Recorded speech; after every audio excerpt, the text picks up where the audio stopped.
स्वामी समर्थ मित्रांनो, दिवाळी ही 17/10/2025 या दिवसापासून सुरू होणार आहे आणि दिवाळीमध्ये महत्त्वाची म्हणजे लक्ष्मी प्राप्तीसाठी आपल्याला कोणती सेवा आपण करायची त्यासाठीच मी हा व्हिडिओ तुमच्यासाठी घेऊन आलेले आहे। तर आता प्रत्येकाच्या घरामध्ये काही ना काही प्रॉब्लेम असतात। कोणाच्या घरामध्ये पैशाविषयी प्रॉब्लेम असतात, कोणाच्या घरामध्ये कटकट सतत भांडणी होत असतात किंवा परिवारामध्ये मतभेद होत असतो किंवा लक्ष्मीचा प्रॉब्लेम असतो किंवा नोकरीविषयी किंवा लग्न मुलांचं होत नाही किंवा इतर काही प्रॉब्लेम, आजारपण, कोणांना मुलं बाळ होत नाही, अशा प्रकारे प्रत्येकाच्या घरामध्ये जीवनामध्ये काही ना काही प्रॉब्लेम असतात।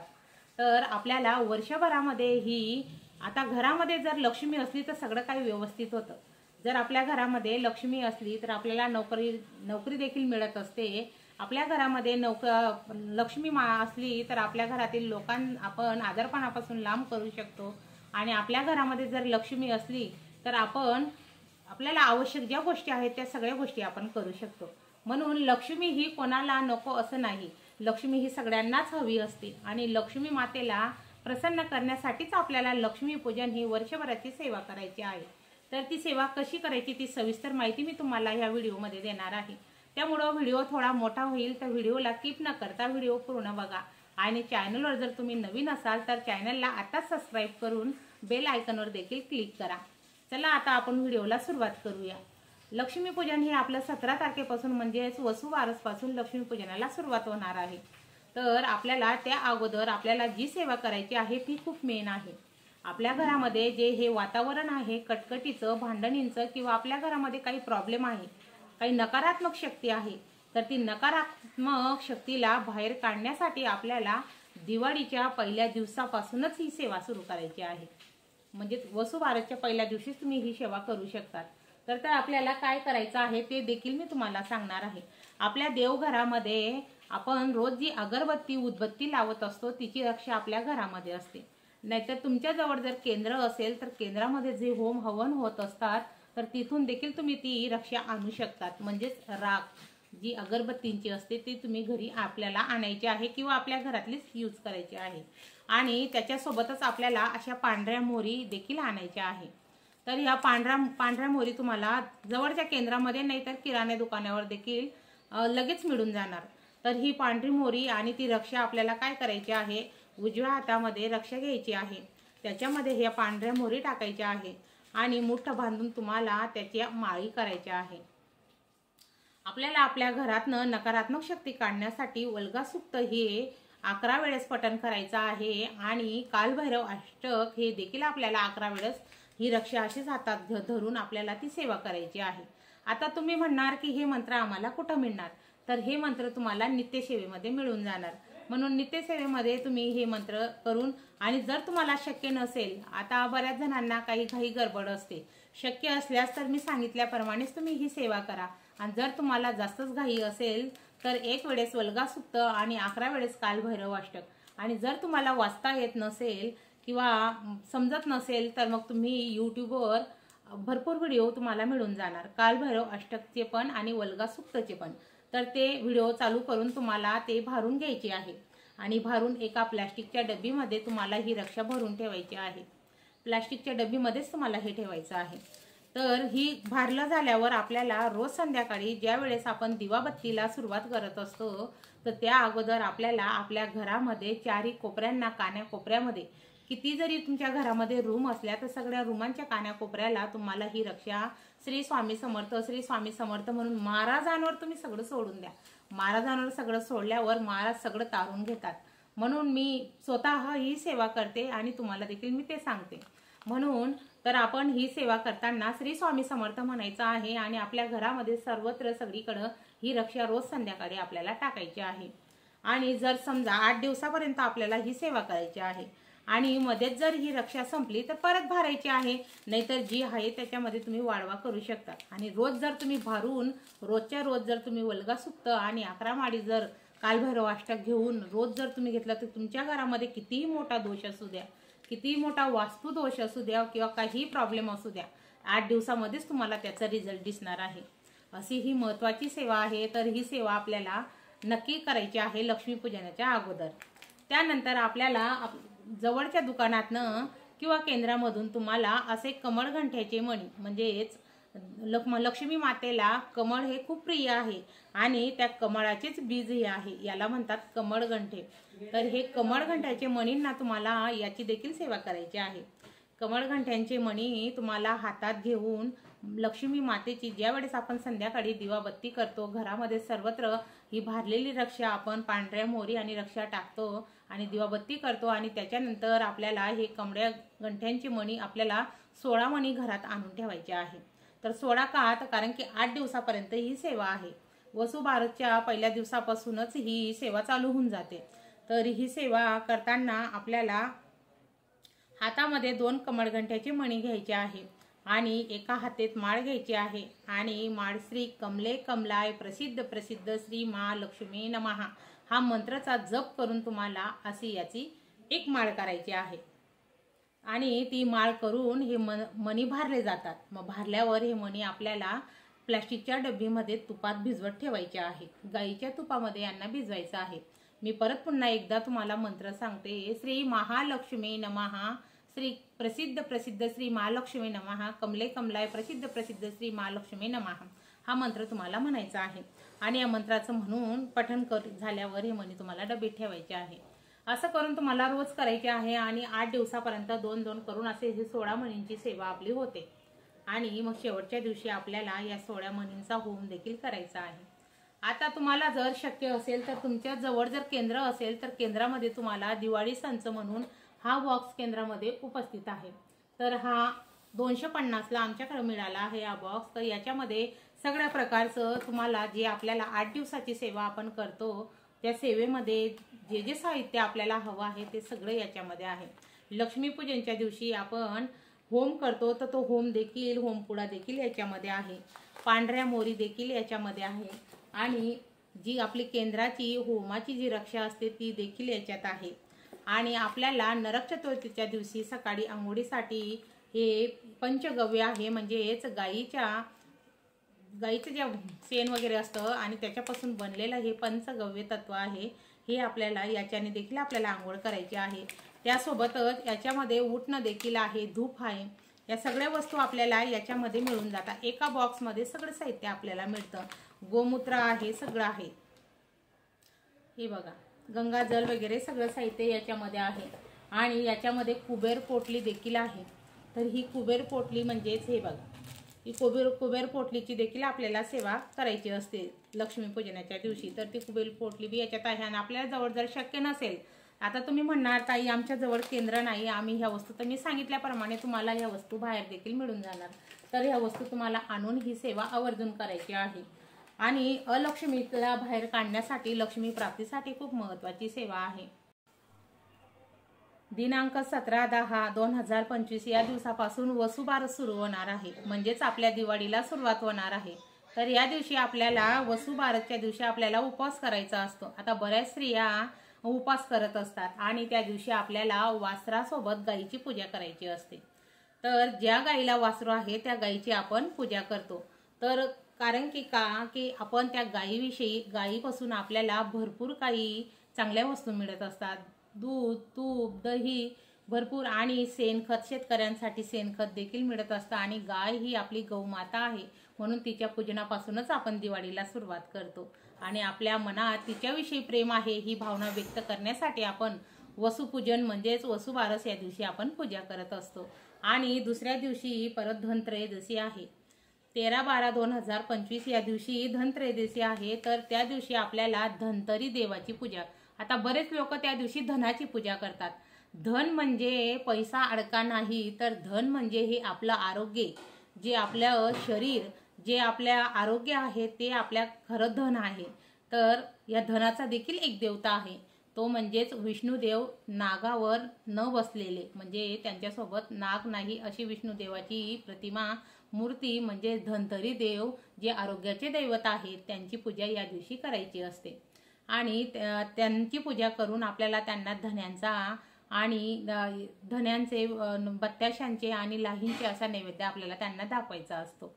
तर हे झालं धनत्रयोदशीचं। त्याच्यानंतर आपल्याला दुसऱ्या दिवशी म्हणजे 14 तारखेला 14/10/2025 या दिवशी नरक चतुर्थी आहे। नरक चतुर्थीचं देखील खूप आगळं वेगळं महत्त्व आहे. नरक चतुर्थी का म्हणतो? कारण की नरकासूर नावाचा एक राक्षस होता आणि तो भरपूर राजांच्या स्त्रियांना पळून घेऊन जात होता. म्हणून कृष्ण भगवानाने त्या नरकासुराचा वध केला आणि त्या दिवशी त्यांनी या दिवशी नरक चतुर्थीच्या दिवशी त्यांनी नरकासुराचा वध केला आणि 16,000 स्त्रियांना त्यांच्यापासून मुक्त केलं. म्हणून आपण नरक चतुर्थी ही साजरी करत असतो नरकासुराच्या वधामुळं आणि त्या स्त्रियांना मुक्त झाल्यामुळं. तर ही झाली नरक चतुर्थीविषयी. नंतर मग आहे लक्ष्मीपूजन. तर लक्ष्मीपूजन हे खूप मेन आहे आणि लक्ष्मीपूजनच्या दिवशी आपल्याला जी सेवा करायची आहे ती खूप महत्त्वाची आहे. लक्ष्मीच्या पूजनच्या दिवशी सकाळी उठून सर्व घर वगैरे स्वच्छ करून व्यवस्थित फुलांनी सजून वगैरे आपल्या देवीची प्रतिमा म्हणजेच लक्ष्मी मातेचे पूजनाचं सहित आता प्रत्येकजण करत असतं. एवढी माहिती म्हणजे मी तुम्हाला सांगू शकते, पण एवढंच जर सांगितलं तर व्हिडिओ खूप मोठा होऊन जाईल. म्हणून सांगते की लक्ष्मीपूजन आपण कशा प्रकारे करतो. लक्ष्मी देवाची म्हणजेच जी कमळामध्ये बसलेली लक्ष्मी असते तिचा फोटो आपल्याला ठेवून तिचीच पूजा करायची असते. आता बऱ्याच ठिकाणी मातीच्या मूर्त्या देखील पुजतात, ज्याची त्याची जशी जशी श्रद्धा असते. मी म्हणत नाही की तुम्ही फोटोच पूजा. आता ज्याची जशी इच्छा असते किंवा श्रद्धा असते, श्रद्धेला खूप महत्त्व आहे की आपण मनापासून जर कोणत्याही देवाचं स्मरण केलं तर ते आपल्यासाठी धावून येत असतात. म्हणून आपल्या मनाप्रमाणे किंवा आपल्या इच्छानुसार आपण फोटोची करा किंवा मूर्तीची करा, पण पूजा ही व्यवस्थित करा. तर त्या दिवशी आपल्याला जे आपल्या घरातलं धन म्हणजेच महालक्ष्मी म्हणजेच धनाची देवी, तर तिला प्रसन्न करण्यासाठी आपल्याला हे लक्ष्मीपूजन करायचं असतं. लक्ष्मीपूजनाच्या अगोदर देवीला हात जोडून प्रार्थना करायची की आई तू धनाची देवी आहेस आणि मी तुला प्रार्थना करते की माझ्या घरामध्ये म्हणजे तुझी जी बहीण असेल कान्याकोपऱ्यामध्ये अलक्ष्मी, तर तिला तू इथून जाण्याचा आदेश दे आणि तू माझ्या घरामध्ये प्रवेश कर, असं म्हणून आपल्याला लक्ष्मीपूजनाला सुरुवात करायची आहे. व्यवस्थित अगोदर गणपतीची पूजा वगैरे करून मग देवीची पूजा आणि व्यवस्थित मंत्रस्तोत्र म्हणून देवीची माळ करून आपल्याला तिची पूजा करायची आहे. तिला नैवेद्य देखील आपल्याला पुरणाचा दाखवायचा आहे आणि गोडाधोडाचा नैवेद्य दाखवून देवीला ज्वारीच्या लाया आणि बताशे देखील खूप प्रिय आहे, हे देखील आपल्याला नैवेद्यामध्ये ठेवायचं आहे. आणि त्याच दिवशी लक्ष्मीपूजनाच्या दिवशी आपल्याला बाहेरून झाडू देखील आणायचा आहे. आता बऱ्याच घरामध्ये आता पहिले लोक कांबळीचे सुपडे वगैरे वापरत होते, तर सगळ्या वस्तू म्हणजे लक्ष्मीचंच प्रतीक झालं. तर सुपडी घरामध्ये जे धान्य पकडण्यासाठी लागायचं अगोदरच्या लोकांना, सुपडं, झाडू, चूल, अशा भरपूर ह्या लक्ष्मीचे जे आपण प्रतीक मानतो ह्या वस्तू बाहेरून आणून पूजा करत होता. अजूनही काही लोक करतात. तर म्हणून आपल्याला त्या दिवशी झाडू देखील आवर्जून आणायचा आहे, कारण की झाडूची ही सेवा देखील खूप महत्त्वाची आहे. आणि संध्याकाळी सगळीकडं दिवे वगैरे लावून आपल्याला घरामध्ये आनंदमय वातावरण निर्माण करायचं आहे. संध्याकाळी बाहेर आपल्याला दारात रांगोळी काढायची आहे. लक्ष्मी पदम आपल्याला आपल्या देवघरामध्ये जिथं आपण देवीची स्थापना केली आहे तिथं लक्ष्मी पदम, गायत्री पदम ह्या रांगोळ्या काढायच्या आहे. गायीचे पावले देखील आपल्याला काढायचे आहे. आणि आपला दरवाजा जो मुख्य दरवाजा असतो तिथं आपल्याला श्री महालक्ष्मीचं एक हे काय श्री महालक्ष्मीचं प्रवेशद्वारावर आपल्याला हे असं यंत्र काढायचं आहे. हे बघा, तुम्ही बघू शकता. हे यंत्र काढून आपल्याला याची पूजा करायची आहे. पूजाला सुरुवात आपण बाहेर जिथं रांगोळी काढली आणि बाहेर मस्त छान रांगोळी काढायची आहे, तिथून पूजेची सुरुवात आपली तिथूनच होणार आहे. रांगोळीपासून तर आपल्या देवघरापर्यंत लक्ष्मी मातेचे पावले आपल्याला उमटायचे आहे आणि तुळशीपासूनच आपली पूजा सुरू होणार आहे. तुळशी मातेची पूजा करून मग उंबरटाची पूजा करून आपल्या दरवाजाची पूजा करून मग आपल्याला आपल्या देवघरामध्ये जिथं आपण लक्ष्मीची स्थापना केली आहे तिथं आपल्याला ती देवीची पूजेला सुरुवात करायची आहे. व्यवस्थित धूप दीप नैवेद्य दाखवून देवीला प्रार्थना करून आरती वगैरे म्हणून घ्यायची आहे. आणि त्या दिवशी रात्री 12 वाजेपर्यंत आपल्याला जागरण करायचं आहे. कारण की का तर लक्ष्मी मातेची जी बहीण असते अलक्ष्मी, ती देखील त्या दिवशी पृथ्वी तलावर आलेली असते आणि ती पण बघते की ज्या घरामध्ये दारिद्र्यता कटकट जिथं लक्ष्मी देवीची पूजा होते तिथं लक्ष्मी माताच जाते आणि जिथं अशी पूजा वगैरे झालेली नसते ते लोक अळशी असतात, झोपलेले असतात किंवा ते लोक पूजा अर्चना करत नाही, अशा घरामध्ये लक्ष्मी माता सोबत आलेली तिची बहीण म्हणजेच अलक्ष्मी माता ही प्रवेश करत असते. म्हणून अलक्ष्मी माता आपल्या घरामध्ये प्रवेश करू नये म्हणून रात्री 12 वाजेपर्यंत आपण जागरण करायचं आहे। आणि रात्री ठीक 12 वाजले की आपल्या घराचा शेवटचा कोपरा जिथून सुरुवात होतो तिथून एका रेषेमध्ये जो जुना झाडू आहे तो झाडू एका रेषेत सरळ आणायचा आहे आणि आपल्या मेन दरवाजाच्या बाहेर त्याला थोडासा आपटायचा आहे आणि तिथं हात जोडून प्रार्थना करायची आहे की अलक्ष्मी माता तुम्ही जा आणि लक्ष्मी माता तुम्ही प्रवेश करा। अशा प्रकारे आपल्याला प्रार्थना करून लक्ष्मी मातेला घरात देवघरापर्यंत आपल्याला आणायचं आहे की माता तुम्ही यात असं जाऊन आपल्याला परत देवघरामध्ये पूजा करायची आहे रात्री 12 वाजेला। हे खूप महत्त्वाचं आहे आणि हा उपाय एवढा शक्तिशाली आहे, एवढा प्रभावशाली आहे, तर हे केल्यावरच जो करेल त्यालाच याचं महत्त्व कळणार आहे। म्हणून हे आवर्जून करा। अशा प्रकारे आपल्याला दिवाळी साजरी करायची आहे। आता लक्ष्मीपूजन देखील आपलं तिथं झालं आहे। नंतर दुसऱ्या दिवशी येतो पाडवा। पाडवा म्हणजेच नवऱ्याचा। दिवाळीमध्ये मुलांपासून आईपासून सगळ्यांपर्यंत आपण हा सण साजरा करत असतो, म्हणून भावापर्यंत सगळे सण साजरे होतात। आणि म्हणूनच दिवाळीच्या दिवशीच म्हणजे दुसऱ्या दिवशी लक्ष्मीपूजनाच्या दुसऱ्या दिवशी आपल्याला अन्नपूर्णा मातेचं देखील पूजन करायचं असतं।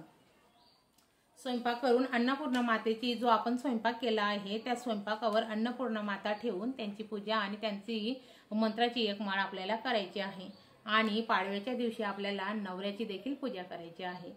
पाडव्याच्या दिवशी म्हणजे ज्याप्रमाणे पार्वती मातेने महादेवाला पुन्हा पुन्हा आपला पती मिळावा म्हणून जी एवढी शक्ती केली आणि त्या सती म्हणून आपल्यासाठी प्रसिद्ध झाल्या की त्यांच्या सेवेने आपण म्हणतो की खरंच नवरा मिळावा तर महादेवासारखा आणि पत्नी मिळावी तर सतीसारखी।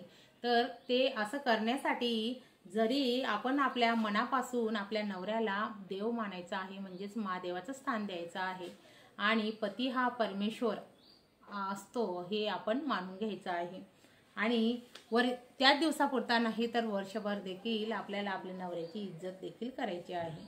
आणि पाडव्याच्या दिवशी नवऱ्याला स्वतःच्या हाताने अंघोळ उटणं लावून तेल लावून सुगंधित उटणं लावून त्यांची अंघोळ करून घ्यायची आहे आणि त्यांचं म्हणजेच त्यांचं पाय धुवून आपल्याला तीर्थ देखील ग्रहण करायचं आहे।